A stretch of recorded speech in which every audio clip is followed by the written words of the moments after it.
Coffee, as we know it, is not just a beverage. It's a sensory journey, an art form, and a way of life. Behind every cup of exceptional coffee is a story with detail linked to the land where it was born and the hands that nurtured it. And within that story lies the profound influence of shade in coffee farming. My name is Martin Shabaya, brand ambassador Sanremo Coffee Machines. Imagine a world where coffee cherries ripen under the gentle canopy of trees.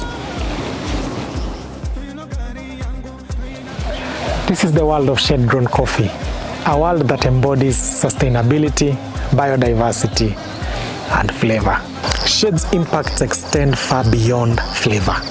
It is a guardian of the environment. In shade-grown coffee plantations, you'll find a thriving ecosystem. Tall trees host a symphony of birds, insects, and biodiversity, creating a harmonious balance where nature coexists with agriculture. The choice of shade trees, their density, and their maintenance, all these factors play a role in shaping the final cup. Thank you for watching, and may your coffee journey be shaded by excellence.